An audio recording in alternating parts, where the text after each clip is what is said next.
G'day, Starlo here, and welcome to another episode of the Fishing Hub. And tonight it's all devoted to topwater fishing. Fishing on the surface with flies and lures for a variety of different fish. Now don't forget that you can ask us questions or make comments in real time as we go along. What a really great show we've got for you tonight. In a couple of minutes we'll be joined by Robbie Alexander from Robbie Fishing, and he's going to show us some amazing surface action casting surface lures for Murray cod and trout cod down in his part of the world in northern Victoria.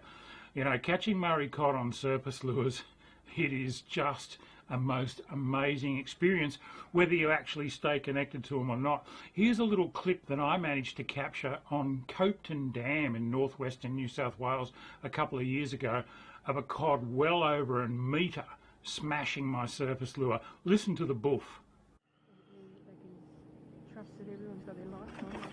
He's a big fish. He's a big fish. I wish I hadn't looked down. Unfortunately, that fish didn't stay connected, but myself and my wife Jo did manage to catch a couple of absolute crackers on surface lures during that trip. And as she usually does, Jo managed to pip me at the post, or actually not just pip me, she blew me right out of the water with this beautiful 116 centimetre cod, released of course. But we're not starting off with Murray cod tonight. Instead we're going to go back about a quarter of a century and join Rex Hunt and Will Spry on a river somewhere in New Zealand chasing wily brown trout on dry flies, another spectacular kind of surface fishing. Check this out.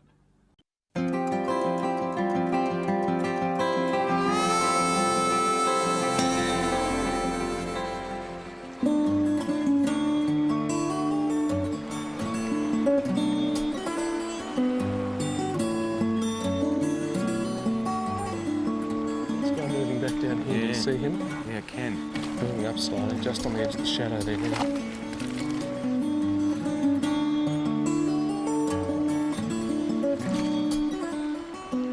That's great, that's great. Coming over him right there. One more. Up again, left a little.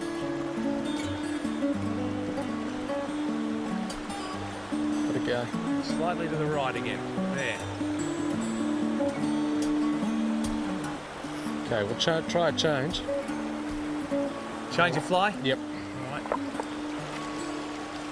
Might be quite obvious to our fly fishing folk all around the globe what we're doing with an indicator and a nymph underneath, but probably the layman's or lay person's term, I've got to be politically correct, and I'll tell you what, I don't like it, but because ladies are still ladies and we treat them that way.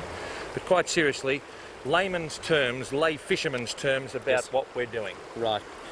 What we've got on is an emerger type pattern, which is the nymphal stage of a mayfly coming up to the surface of the river, ready to hatch out, sitting on the surface, ready to shed its skin, a bit like a snake, to turn into a winged adult, and trailing along behind it, the actual nymph itself, which lives for most of its life below the surface before it finally comes up to the surface in its sexual maturity to mate and die.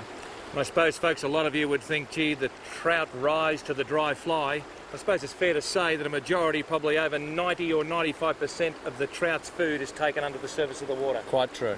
So it's no good being where the fish ain't, folks. You've got a dry fly on top and they're taking the nymph. You might as well go to the cricket. Let's change that to what you were suggesting there, Will.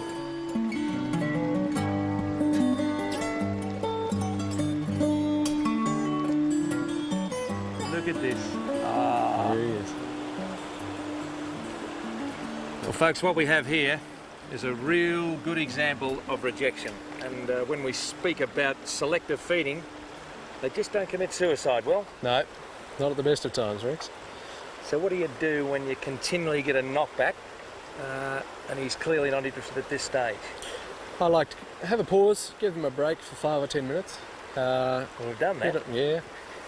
Head on upstream and come back when he's feeding a bit more actively again and try him again. It's usually those first couple of casts that are the determining factor. If they don't take it then, you've got to give them a long pause and then come back and try again later on. What I like about the joint, folks, is that if you get done in one position, just walk 100 metres and then there's another one. Butterflies, snow, it's a beautiful country.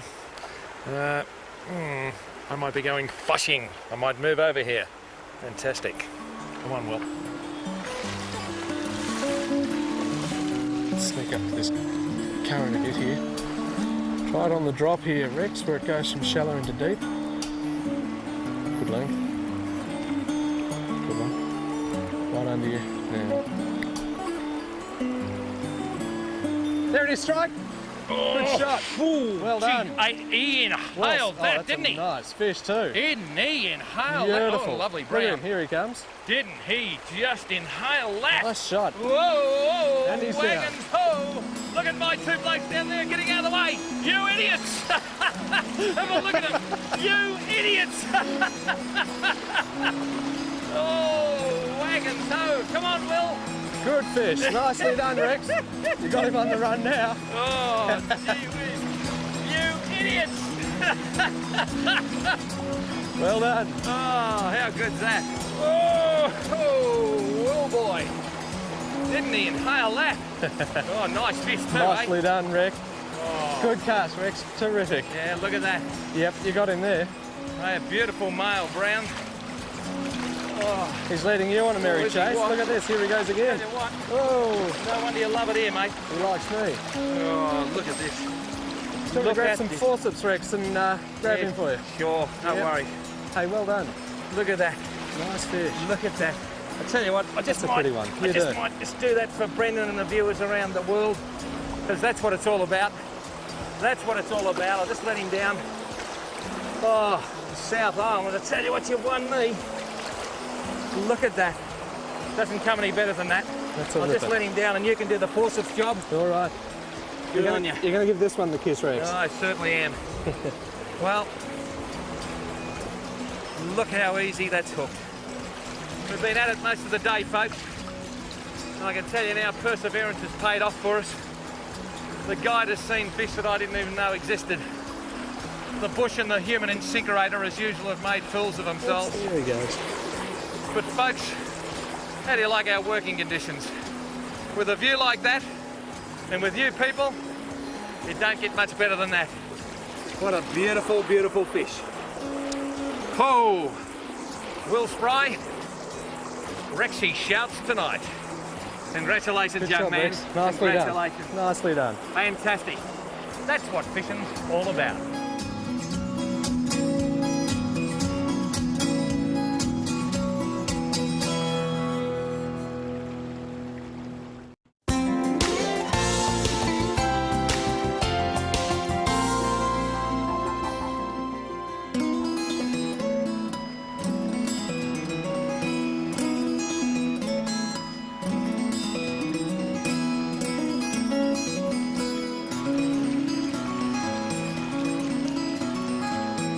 That's great. That's great. Yeah.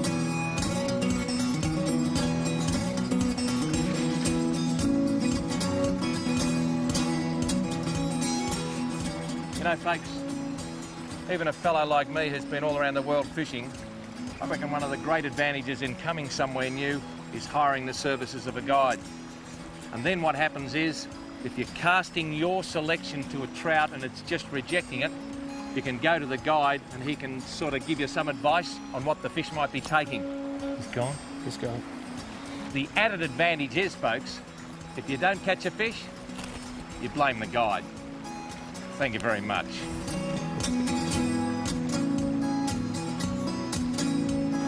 There's mayflies and caddis under almost every stone. Yeah. Very prolific, aren't they? Oh, look at that. Full of food. Yeah, That's how you get such a good head of big fish. yeah. They're there to be caught.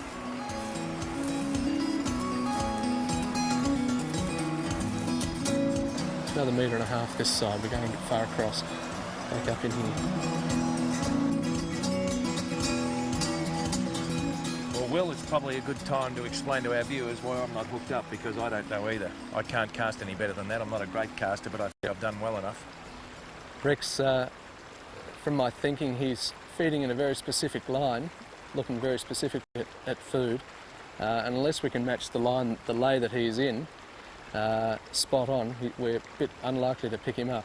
However, the problem is that he's moving around quite a bit also, and that makes it Yeah. even more difficult. Okay, Rex, we'll just head on down to this sandy part here. Yeah. We've got a nice clear cast from there. I'm not too likely to knock any rocks down into the water. Well, that's like asking an elephant to only have one peanut. Will, I'm 120 kilo. Don't tell my missus. 125. She'll put you on the diet. Yeah. 125 after the beautiful cooking here in New Zealand. Okay. There's a couple of them rising here at the moment, Rex. We've got one back in here a little closer to us. And Yep. the other one, you just saw him rise then in the foam line. There Yeah. he goes again. Yeah. There's one back from him a little as well. We'll just keep an eye on them. Here he comes towards us now. You can just see him across the bottom there. Okay. You see him drifting in? Yes, I can. Right in close. He's just on that secondary bubble line, just in closer here. Drifting back out again. If we're lucky, we might get him to take. Idea is to start at the end, at the bottom of the run of the pool, Yep. and work your way back up into them. We won't attack this guy first because the ones downstream may spook him. So we'll have a go at this one that's back down below him a little bit. See him there. Yep. You need to land about 2 or 3 feet above him. He's heading back into the bubble line and settle there. That's good. Good length. Spot on. That's nice.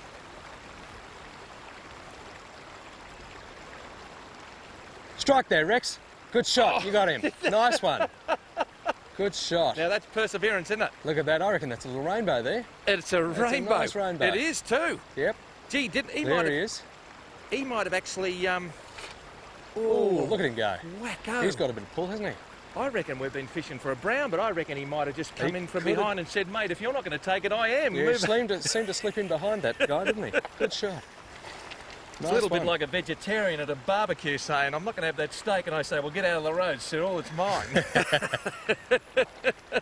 Oh, I tell you what, He's got a bit of go, hasn't he? He has got a bit He's of not go. happy about you there. Oh, I think he'd rather have something else in his mouth than that fly. for sure. Oh, gee whiz. Nice one. What a nice fish. Let him go. You got him on the reel there. Yeah, I'm going to put Good him on shot. the reel. Oh, gee. Well done. Oh, gee, One on one. That little dry emerger, eh? What we did, folks, we greased up a little nymph and set it on top to sort of imitate what this bloke was feeding on with his mate. The nymphs are coming from underneath the rocks and they're making their way to the surface of the water before they hatch out into the adult insect. And they're taking them just before they come out. Beautiful rainbow. Isn't he a nice fish? Oh, isn't he in sensational Full of spirit. condition? Look That's a at that. great fish. Nice male In great and condition. hooked right in the lip. Look at that. That's a ripper. Gee whiz. Well, I don't reckon it gets much better than that, Will. It's hard to beat, Rex. It is hard to beat. And Should we there let him go? look at that. He's away.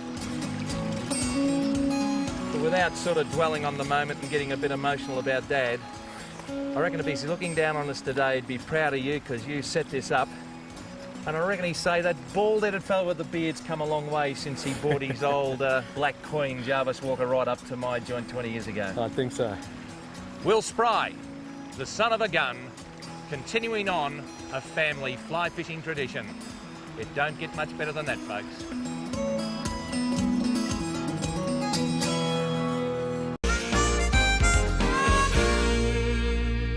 That looks so awesome. One of these days I'd love to get down to New Zealand and do a bit of fly fishing myself because it just looks like so much fun, and New Zealand trout are huge. Anyway, thank you very much, Rex. Wow, haven't I got some big shoes to fill now, coming in after Rex Hunt. Ha! Speaking about Rex, you know that dinosaur, the Tyrannosaurus Rex, got the big legs and it stands upright and it's got the short little arms? Did you know that they can't clap? They can't clap their hands. It's not because their arms are too short, it's because they're extinct. They're gone. Anyway, folks, on a serious note, tonight I'm going to be presenting you with one of the most exciting forms of freshwater fishing here in Australia, and that is surface fishing for Murray cod. Anybody that's been lure fishing for Murray cod will be able to tell you how exciting it is to get a top water strike, or what we call a boof. We call it a boof because when the Murray cod hits a surface lure, unlike a trout that'll slurp the fly off the surface or other species that'll just grab the lure, the cod doesn't just grab it. Sometimes they'll sit under it and they'll come up and they'll open their mouth. All the water comes in and makes a boof kind of a sound. We call it, it's like an implosion. Then they'll grab it, they'll turn around and their tail will roll over and slap on the water. You get a tail slap, you get the implosion, and we call it a boof. It's just a loud sound, and it's very, very exciting. And one of the scariest things you'll do, apart from stand on a snake, when you're fishing here in freshwater Victoria, is have a big or decent-sized Murray cod and boof your lure at your feet. one of the really cool things about surface fishing for Murray cod is that the fish don't have to be big. Even the small fish can be very, very exciting. Another really cool thing about surface fishing for Murray cod is that you never get snagged. You can see where you're fishing because you're fishing on the surface. Occasionally you might foul up on a snag that's a little bit under the water, but you're more likely to lose your lure in a gum tree than what you are on a snag. It's an economical way to fish because you don't lose many lures. It's a very exciting way to fish. One of the biggest downfalls, particularly for me as a YouTuber, is that the low light periods of the day and throughout the night are the best times. I still do catch cod during the day on surface lures, as you'll see in this video that I'm about to present, but the sunrise and sunset are my favourite times, and some people will fish all through the night. I'd like to, maybe when I was 20 years younger, but these days I like to be home and in bed at night. But anyway, in this video, I'm going to be showing you a few different clips. I'm going to show you a small Murray cod that gets caught just to demonstrate how aggressive these fish are, and you'll see that the lure is not much bigger than the fish. I'm going to show you, I think it might even be the last Murray cod that I caught on a surface lure before winter, back in April. You can see the cod just sitting under the lure. He swirls 3 or 4 times, and I knew he was there, and just when I thought he'd gone, it almost lifted the lure clean out of the water, then bang, an approximately 60 centimetre Murray cod hit the lure at my feet, frightened the bejesus out of me, and the result was a lovely fat Murray cod. I'm going to show you just a couple of other random ones. One day I was out swimming with my wife. I cast into a nice spot and almost got the lure back, and the nice little cod about 40 centimetres long grabbed it in front of me. This video will just show you how awesome Murray cod fishing is. One of these bits of footage is a 65 centimetre trout cod. Now, trout cod are totally protected. They're not a cross between a Murray cod and a trout. They're a native cod, just like a Murray cod, but they're more of an upland cod, and they almost became extinct a few years ago. And back in the late 90s and early 2000s, fisheries authorities and a guy in New South Wales by the name of Stuart Rowland done a lot of research with this. They worked out how to breed them in captivity or artificially spawn them. They started restocking. They started doing a lot of habitat restoration, and as a result, the trout cod have come back and they're now spawning for themselves and fending for themselves. And it's just testimony to the great work that scientists at the Arthur Ryler and just all across the board have done. But anyhow, watch this trout cod. I knew he was there. On the very first cast, I don't get a bite, I don't get a strike, I don't get anything. All I see is a big swirl of water that we call a boil, indicating to me that something was under my lure, just turning really fast, and the tail's created a bit of a boil. As I bring the lure in, you'll see after, I think it's 4 or 5 casts, I'll see it boil 2 or 3 times. I know it's there, and that's why I don't leave. And then it goes bang, and the result is a lovely fat trout cod, or what the old timers used to call a blue nose cod. They're totally protected and they have to be released. And we don't target them, but they take the same sort of lures and baits and techniques as Murray cod, so we catch them inadvertently on a regular basis. But anyway, the takeout from that particular clip is watch your lure closely. Because if I wasn't watching my lure, if I was just casting out and looking around at the trees, I wouldn't have even known there was a fish there because I wouldn't have seen the swirls. Murray cod on surface lures, you want to put this one on your bucket list, folks, because it's a fantastic way to fish. Too much. Too many gigawatts through the influx capacitor.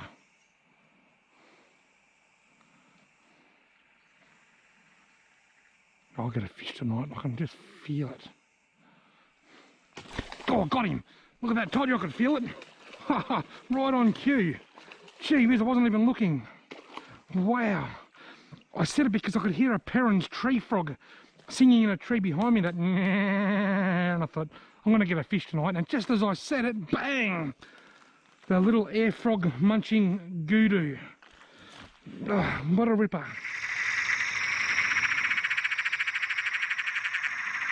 Let's send this little goodoo home. See ya, buddy. Oh, off it went. Happy as 10 Murray cod.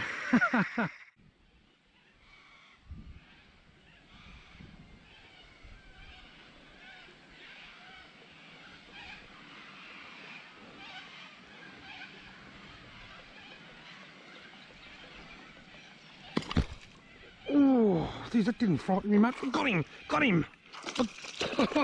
He boofed it. I got one. Did you hear that first boof? Lovely little Murray cod on the smuggler, the chase bait smuggler. There we go, folks. Have a look at that. I am standing chest deep in water, and that cod boofed the lure about 2 metres in front of me, frightened the life out of me. I paused it, then he went bang and grabbed it.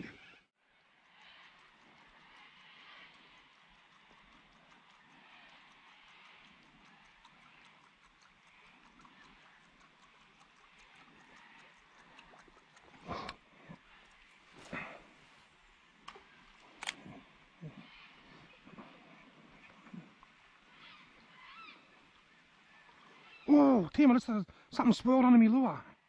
Look at the big tail of the waves. Something swirled under it. There he is, see? Twice. Oh, he hit it, just. Still there. Oh, he's a big fish. I reckon he's a good fish.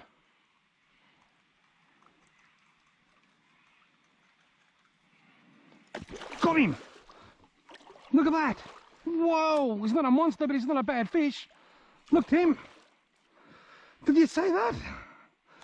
He followed it all the way across. He hit it 3 or 4 times over there. Now that was super exciting. Am I filming? Yes, I am. Am I happy? You betcha. We're going to get a quick measure. My iometer says about 56 centimetres. Well, then hope you can get a measure on a photo, then we'll let him swim away. You beauty.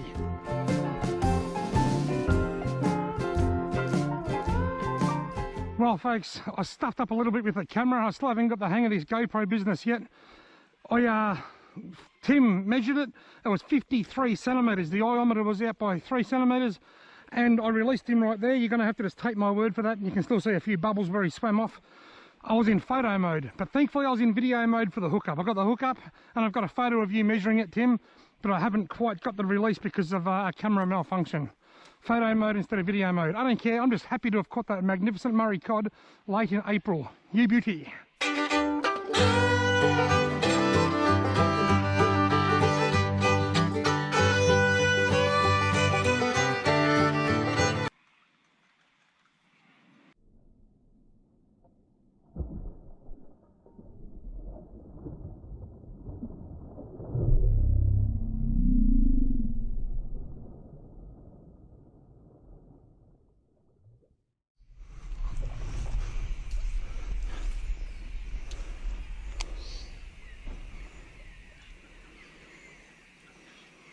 Oh, there's a swirl right behind me lure.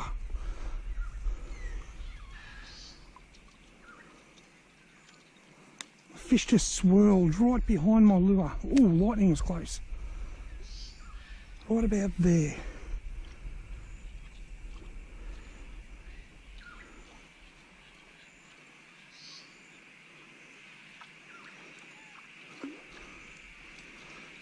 I had a swirl, but he didn't boof it. Oops. To cast better than that. This is insane. Thunder and lightning.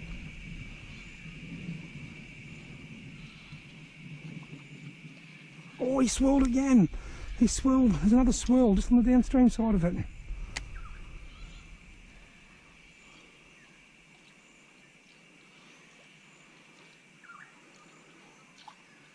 He won't hit it.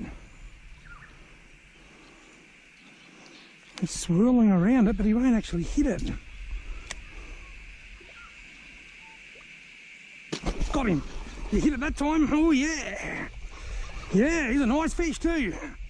Ooh. I got one. Have I ever?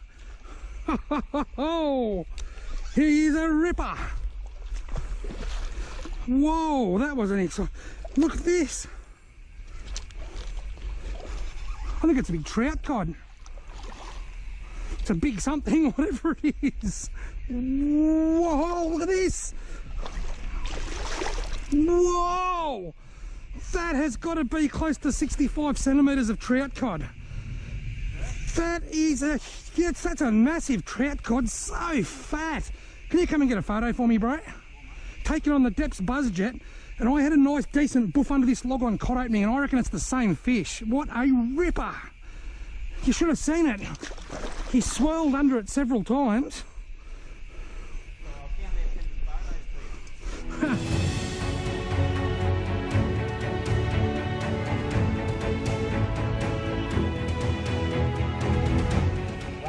That is an absolute ripper of a trout cod. It's got a massive big head. It's got to be nudging 70 centimetres. Just the weight of it, I reckon it's about 10 pounds. What a magnificent catch and a memorable catch for me. Caught on the depths buzzjet as one of the most epic thunderstorms you're ever likely to encounter comes across. Goodbye, my friend. I am absolutely stoked. I cast my diving lure through there earlier and couldn't get it down. Oh, something just puffed that. I wasn't looking. A really small little touch. Whether it just swirled it or it was a small fish, one or the other. It was right there. Got him. Oh my God, that has got to be the smallest cod I've ever caught on a surface lure. That is, oh my God, look at that. Have a look at that. They say to hold them by their stomach, but it's a bit hard, but it's 4 inches long. Have a look at the size of this Murray cod that I've just caught on this depths buzzjet, would ya? That wouldn't be 15 centimetres long. You hit it in the first cast, then you hit it again the next cast. Absolutely incredible. Wow. That is a record for me. There he goes. You probably didn't hear the splash when he hit the water because it wasn't big enough. Guys, how good was that? That was Robbie fishing, totally annihilating the freshwater cod off the top with that lure there, the smuggler. I think it was a budgie smuggler, wasn't it? It was a budgerigar with wings, pulling it through the surface of the water, waddling left and right, causing the big eruptions, those boils, those boofs, as he called them. Amazing. And guys, if you live in suburbia, for example in Sydney, which is where the next segment's going to be, where I'm going to be using small surface lures, chasing your bread and butter, such as your brim, your flathead and your whiting, you can get that similar excitement as well. Of course, fishing is broad and wide, variety of species open using surface lures. I'm just going to run you through 3 types that do work well in Sydney. I've just got them back here, just behind on the shelf right here. Let me pick one up. So here's one example. Just get my face out of the screen so the focus is onto the lure. And you can see here, this is a typical surface lure, which they call a surface walker. You'll see first up, there's no bib. It's a nice, interesting shape. Doesn't appear to have any action, but the buoyancy allows it to float on the surface of the water. And as you impart the action and pull it through the water, like so, little twitches, it's going to do a little deviation off center, which will cause it to dart left and right. We call that one a walk the dog action. That's with this lure style right here. Let's go check out the next one that I've got on the shelf, and that's this little bad boy here. Get that in focus. That one is a little 50mm Berkeley popper from the Protect series. And the way that lures like these work is that you can always tell a popper by the shape of the front bib. Sorry, did I say bib? Because these ones are bibless. The shape of the front of the lure, it's cupped. So what that does is it grabs a little bit of the water and causes it to be pushed forward when you pull it through the water, causing a little popping sound and the water to splash up above the surface and also down below. And so that's kind of like what happens there with this lure. Sorry about the focus, guys. We'll run through one more before we start the segment, and that's what's going to be shown in the next segment here. Just real quick, this one, just to get your appetite wet. First of all, the most interesting shape, it's not even straight. It's like a bent minnow, the OSP bent minnow being the original shape. This one, again, is a Berkeley Protect banana surface bender. And because of the unique shape and its non-linear axis that it is off, it's just going to show the most erratic action. It'll dive under the water, pop over the water, turn left, turn right. And even though this is the most interesting shape, it's one of the easiest lures to use. And guys, sit back and relax. I'm going to use this lure right now in the next segment.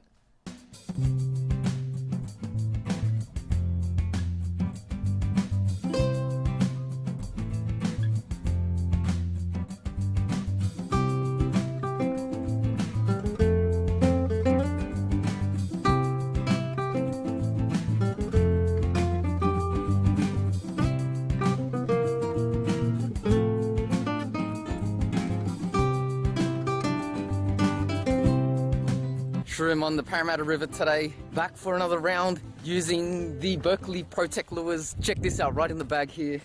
Check that out. Anytime Fitness. No, I don't mean that. There's no salads in here. Let's just check and see what we've got in here. We've got a bunch of lures. Let's see what we're going to use first. Lucky Dip right here. What's that? Berkeley Bender 76, a surface lure right now? Well, we're going to have to give it a go, guys. Check that pink head, that green body, and there's a bit of orange just behind the neck there. Now, what's interesting is that it's not a straight lure. You can see the axis along the lure, it's bent, hence the bent minnow, or the bender. The bender, guys. Banana bender.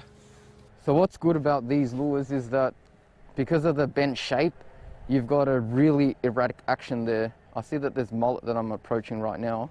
You can work them quick, you can work them slow. I've mostly had success either periodically twitching them slowly or just giving a few quick twitches and then letting it settle for a minute and then repeating it like that.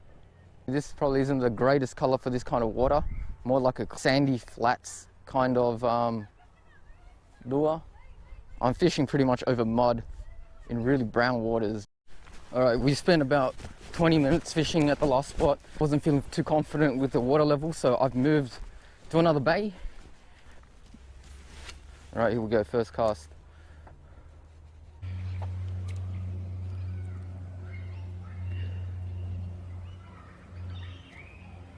Yeah, there we go. Brim under it. Please hit it. Oh, so close.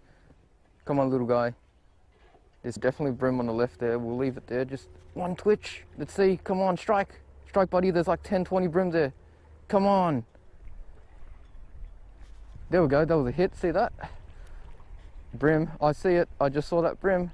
It's like in the little walk here. Changing technique here. Yep, we found a technique that works, guys. Little dab downwards. Periodically working it like a popper, just dabbing the rod tip just a little bit, making it dive a little bit under, and I elicited a strike there. There we go. On guys. It's running right. It's got to be a brim. Yep, brim. Kick it off the rocks. Yes, guys. Around that oyster, lift it over. It's not going to tangle me. Yep, around. That's how you get them. That's how you get. Don't let those. As long as you don't let your line hit the oysters. Oh, look, I might lose this fish. It's got to have to be quick. 3, 2, 1. That's it. There we are, guys.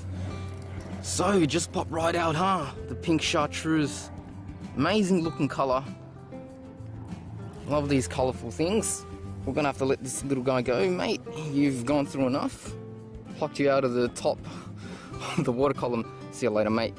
Back in to the Parramatta River.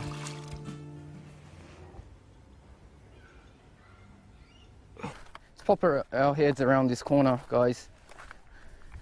Navigating my way across this pretty rugged terrain, actually. Yeah, well, of course it's slippery because I'm walking.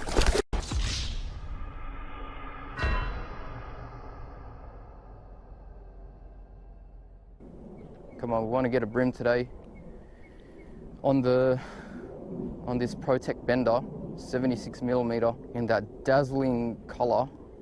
You know, the pink head, pink, orange, green, yellow.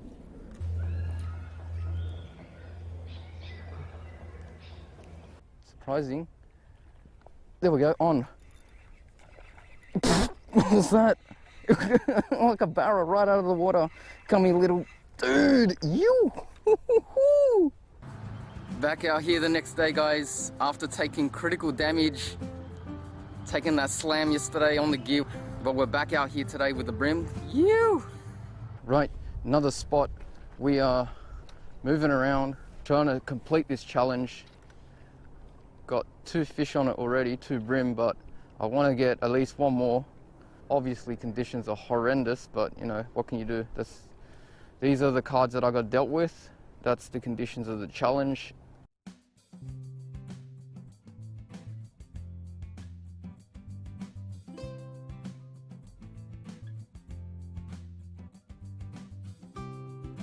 There we go, got it.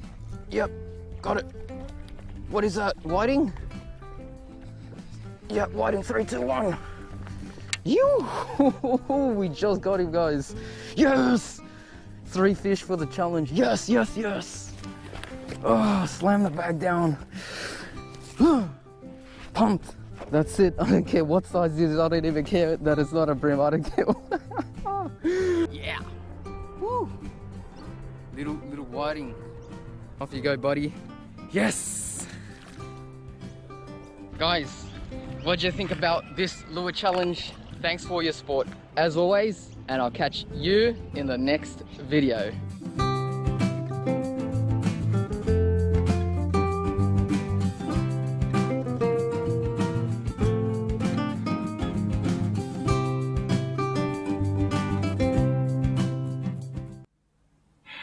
Thanks, Shroom.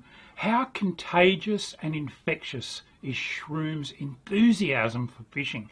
He really throws himself into it, quite literally, on those slippery rocks. That had to hurt. I wonder if he broke any gear. Hey, but you know, it was really interesting to see Shroom pull that little whiting on quite a large surface lure. Catching summer, silver or yellowfin whiting on surface lures has become a real trend in the last decade or so.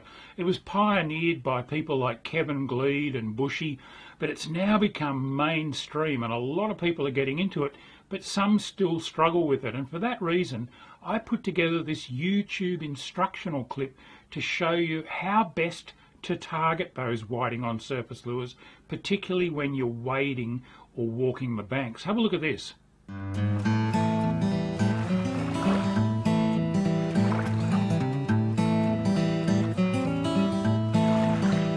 Wading the warm, shallow flats of our southern estuaries and casting surface lures in search of whiting is without a doubt one of my favourite summer pastimes. I just can't get enough of it. It's amazing how shallow these fish can be found at times. I think a lot of anglers tend to wade right past the best action as they push out into deeper water, often spooking good fish in the process. I always start in the shallowest margins close to shore, and the bulk of my best whiting action occurs in water between about ankle and knee deep. If you're getting the legs of your shorts wet, you're probably out too far. Make no mistake, some of the biggest and most cunning whiting will be found in water barely deep enough to cover their backs. I'll always try to set myself up to fish with any breeze at my back. This greatly extends my casting range with light surface lures. I firmly believe that the further you can cast, the more whiting you'll pin. Not only do you cover more water with long casts, you're also presenting your lure to fish that have no idea of your presence. Keep moving slowly too as you cast ahead, constantly covering new water. As you wade, no matter how quietly you do it, you'll inevitably spook fish. These alarmed fish flush ahead of you and in turn spook other fish, effectively creating a dead zone around you. How big that dead zone is depends a lot on how much fishing pressure the particular waterway receives. But trust me, the further you can cast beyond your own personal dead zone, the more whiting you'll catch. That's just a fact of life. There are two main types of surface lures that work best on whiting: little cup-faced poppers and walk-the-dog style stick baits. Each one has its day, but as a rule of thumb, I prefer the more subtle action of the stick baits in calm, clear water, while I tend to go for poppers when it's choppy or stirred up. But don't be afraid to experiment. Rules were made to be broken. Each of these lure styles needs to be worked a little differently. The killer presentation with cupped face poppers is a constant and reasonably brisk pop, pop, pop, pop. Remember, you're not chasing GTs, you don't need to rip hard and create violent bloops and chugs, just a nice steady pop, pop, popping cadence that keeps a little bit of spray spitting up ahead of the lure. Often the best way to do this is to keep your rod tip up above the horizontal, but that can vary from one popper to another. Getting the best action out of a stick bait is a tad trickier.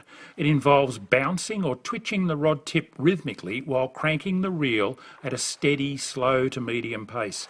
Keeping the rod tip down below the horizontal can help. When you get it right, the lure bobs seductively from side to side. This action's called walking the dog. Some people really struggle with this retrieve at first, complaining that it's a bit like patting your head and rubbing your stomach. But once you crack it, it quickly becomes second nature, and it's a deadly way to catch whiting, plus a whole heap of other species. The big secret with whiting on surface lures is to keep the lure constantly moving.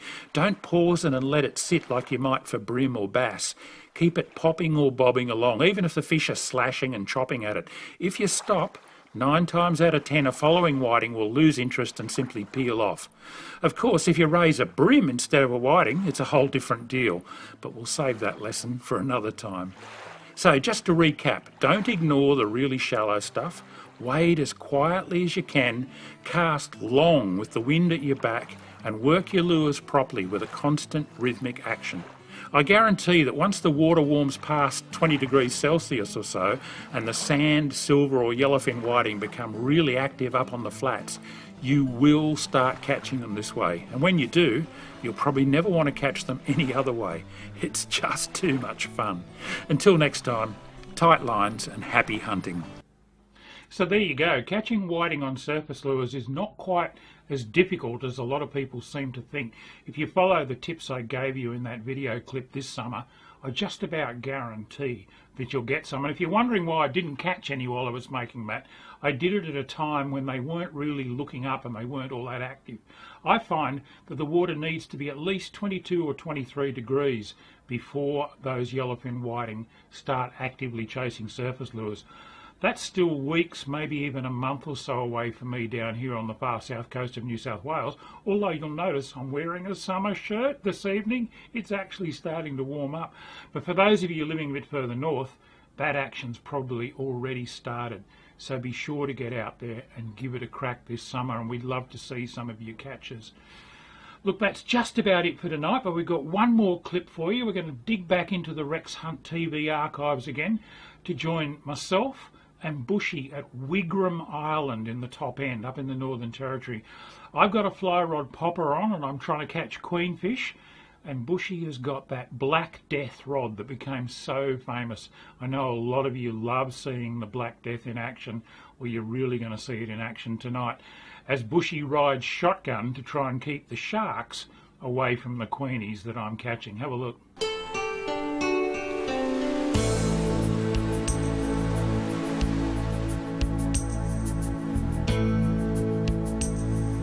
There's plenty of bait in here, isn't there? Yeah, it's right up on that little shelf too. There's not too much of it out over that blue bit. No, but as this tide continues to drop, they're going to be forced to get back out there. I reckon there's going to be a little bit of action here. Yeah, what a great spot. Isn't this a magnificent piece of fishing territory? This is Wigram Island in the English Company group of islands, about 2 or 3 hours cruise north of Gove in the Northern Territory. Just around the corner there behind me is Gove Dive and Fishing Charters headquarters. It's a beautiful bush camp. Bushy, we've been there for a couple of days. It's a good spot, isn't it? I feel pretty relaxed. Absolutely fantastic spot. You've got the tents roll up at the sides, the breeze blows through. Every time you open your eyes, you're looking out over this bay. It's just great. And half the time you can see bait jumping out there, just like it is in that corner over there now, mate. I'm going to race you to it.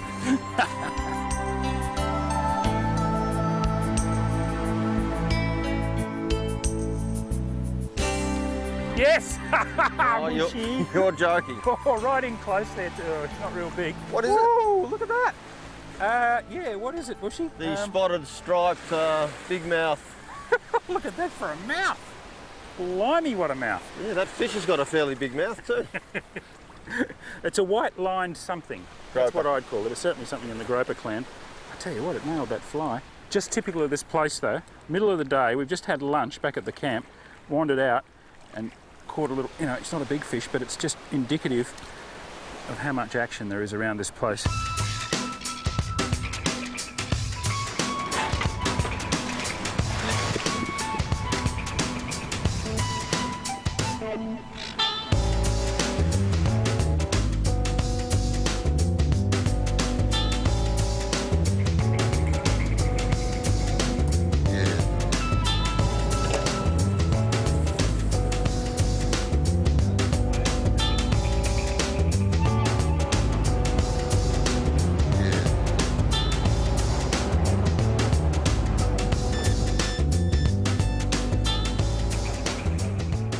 What Russell's done is anchor us over a piece of reef that he's caught fish on before, and now we're burleying or chumming, just putting a little bit of fish into the water to attract some life, and we're going to start throwing flies in there. Hopefully we might come across some Spanish mackerel, giant trevally, who knows, in these waters.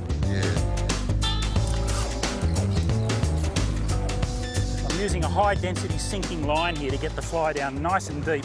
Once I get it down probably 10-12 metres under the surface, I'm stripping it in as fast as I can to imitate a bait fish coming up through the water column, and I'm stripping the loose line into this plastic box so that it doesn't blow all around my feet and spill into the water. It's a good system. I've caught a lot of fish doing this. Yes! Oh. Call the bus. Not a bad fish, Bushy. What do you reckon? It is. Gonna nominate? Trevally clan? Trevally clan. That's a fairly wimpy nomination up here. Into the backing.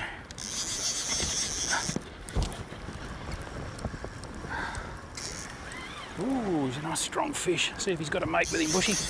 All right, I'll drop this jig down, see what happens. Oh, he's being sharked. Oh, How's he ever? Have a look at that. Oh, look at that. There's about 5 of them. Look at the they're ready blood. sharks. I'll give you the message, Oh. Steve. Don't fall in. oh, look at that. Oh, Bushy, that's my fish. You mean that was your fish? Yes. Oh. Look at the shark. I'll see if I can hook the shark on the lure. Yeah, get him out of the way for me, I'll Bushy. try. That'd be See if great. he'll take this lure. There he is. The shark must be under him. There's the fish. Right up on the surface. Queenie. It's a queenie, eh? There's the sharky. I can't see. There's No, the he's shark. right on it. Oh, there's a whole bunch of them, Bushy. I'm trying to get him on this lure. Oh, Oh. the queenie jumped over their head. Wouldn't you? Oh, look, look. No, keep jumping, mate. Keep jumping. I'm with you. I don't want to eat this lure though. They're not that silly. Oh, look at this, Bushy. Don't fall in.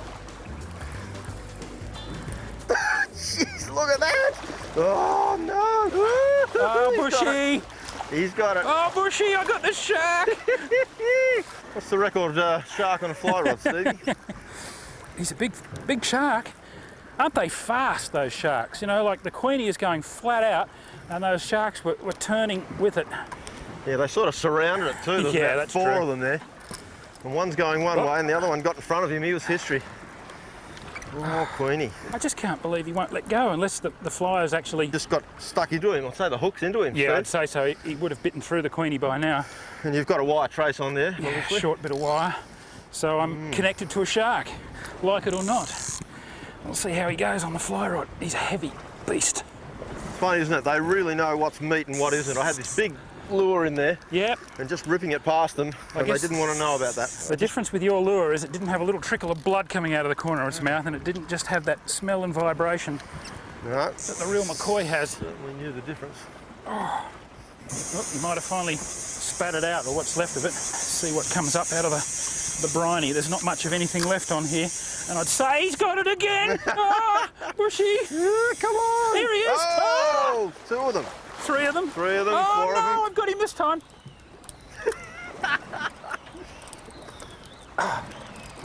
Bushy, Steve, I think you're I'm in supposed serious to strife here, be... mate. Aren't you supposed to be catching the fish, not the other way around? Oh, I'm going to blow a fly line here.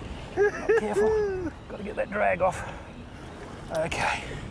Now I can get out from under the boat. How are you going on the anchor rope? I don't know. Now I've got the shark on. Well and truly. Okay. I'll see if I can bring this through, Bushy. It's gone right under the boat. Whoop, he spat it out again. I don't think I can't remember the last time I had so much fun and didn't land a fish. Have you got a fly line left? Yeah, the fly line's still there. I doubt if I've got a fly and a leader though. Well, we'll get a fish out of here in a minute, I'm sure. We can beat these sharks to it. Well, that's it, Steve. I think we've been tormented enough. I'm going to go and rig up the Black Death. We'll see what happens here. Good on you, mate.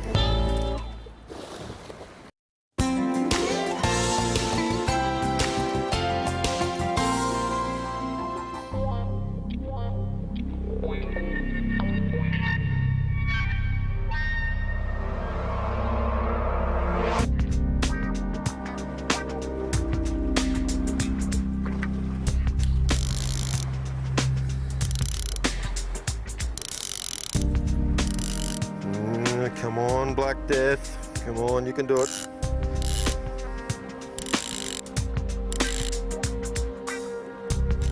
Oh, I'm on. Woo! Nice Queenie. Come on, baby. Woo, run. Got one on You got here. one? Something. Oh, Bushy, don't cut me legs off with that gel going spun. I don't think that's a Queenie. You might have got a shark, eh? Oh, No. look at the Might be Queenies. only a Queenie. Queenies are busting up all over the surface here. What this is, Steve, but it's got to come up here. Come on. Oh, I don't You want to come around me? Oh, come here. It's all happening here, folks. Oh! Can you see what that is down there? No. Now it's coming out. It's coming out, folks. There we go. Come on, everything comes up when the Black Death pulls. Come on. Here he comes. That's a Queenie. Oh no, it's a bludger trevally. No, Tarum. Genuine Gold Tarum. spot, Gold yeah. spot. Gold spot trevally. Oh. Nice one, Bushy. Oh-wee. I'll grab the net. Oh, there you go. Thanks, Russell. There we go. Bushy, you take care of that. I've got a fish on here. Thanks, Steve. Oh, genuine gold spot, eh? Get the hook out. I don't think we need this one, do we, Steve? No, we'll put him back. They're actually pretty good tucker, those, but I think there's going to be plenty of other things here. This bloke's just about had enough. I tell you what, Bushy, I'll hang on to this bloke for you, and we'll knock a slab off him for sashimi tonight. There we go, the genuine gold spot. And if you have a look right up on his back, just under that dorsal fin, you'll see why he gets his name. Those little gold spots. Nice long flowing pectorals. They're often called a bludger trevally because they fight like hell. But he wasn't any match for the Black Death. We'll see if we can get something bigger for the old Black Death later. Here we go, see you later. Yeehaw! Yep, we'll keep him. That's what I got him on. It's a fly rod popper. It's actually made out of foam, a high density EVA foam with some feathers and a bit of flash material on the tail, and the cupped face bloops along on the surface when you strip it and really excites the Queenies. I'll get it back in there and see if I can get another one.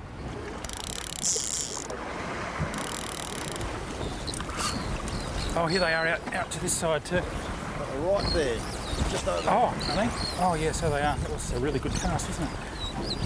Won't come close to the boat. Oh, yes they will. What a take. How good was that? Woo! He's a runner. Great fish. I reckon queenfish are just one of the best things to catch on a fly rod. That fish came completely out of the water and dived in on the popper as it took it as it re-entered. Oh, he's a scorcher too.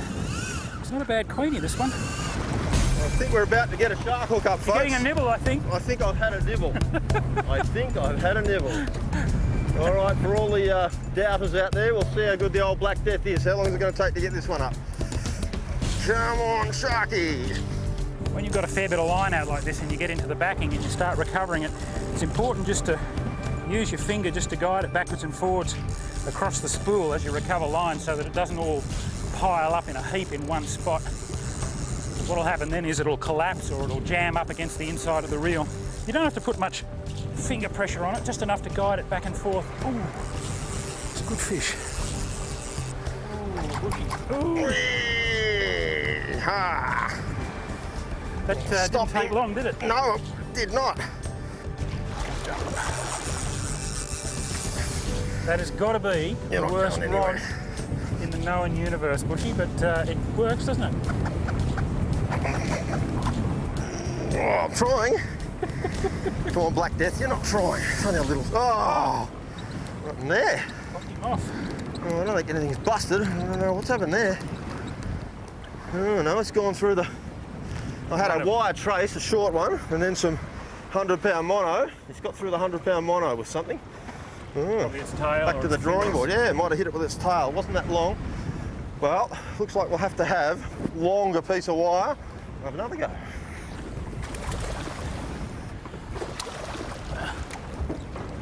There we go. I'll pop him into my line stripping box. Whew. We'll hang on to this bloke for a nice fresh bit of bait for Bushy's shark fishing efforts? Line fishing box, line stacking box. I've seen some euphemisms in my day. That wouldn't be a great big starling stock up for evening meal box. Well, it could be. Could be my lunch box, yes. Could be.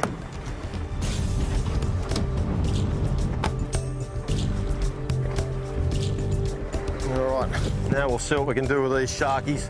I'm giving my friend Stevie a hard time. We'll see if we can torment one back.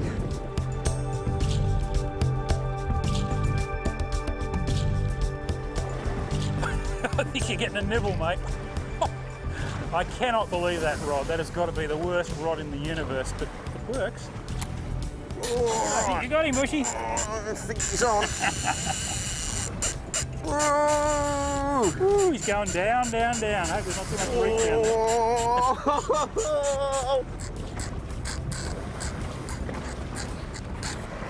I think the Black Death and I might have bitten off a bit more than we can chew.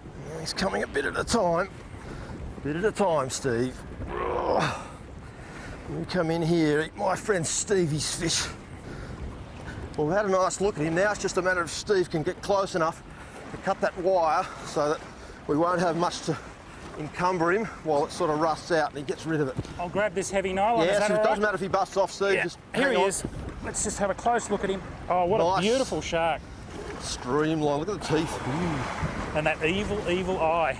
See those little pores there, Bushy, behind his eyes? They're those ampullae of Lorenzini, little sensory organs, these little tiny holes, little pores you can see in his skin. And they actually use those to detect electrical currents in the water down to 1/1,000,000th of a volt, which is about as much electricity as a flounder buried in the sand transmits just by its muscle movements.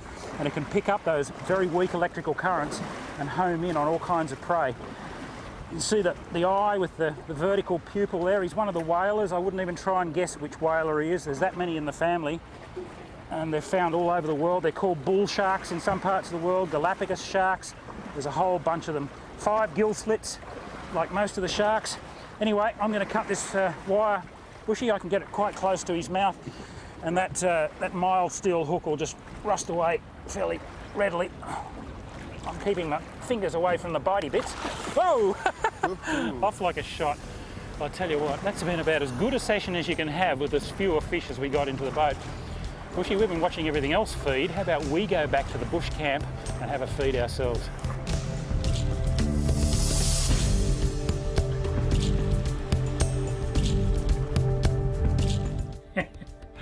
Oh, that really takes me back to some great memories. Bushy and I had so much fun travelling around the country and around the world together for the Rex Hunt Fishing Adventure Days.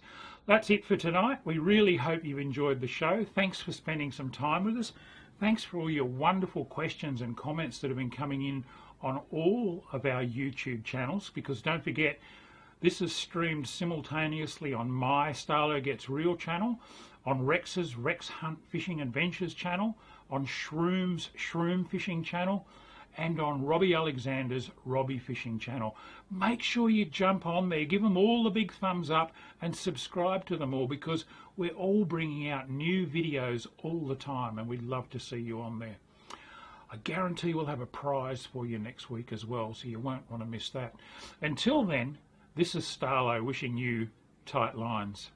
Well, I'm so hot. I've just stepped off a plane from Phuket to Bangkok. I'm here at Bung San Land in Bangkok here, the most prolific fishing venue you'll ever go to. My name's John Pierce. I'm with my good friend here, Pikrit. We're gonna show you some great fishing. I've just seen a good show, but I think between us, using this secret product here he's got now, he's just developed, we're gonna show you something epic. You keep watching out for us. Thailand, #1.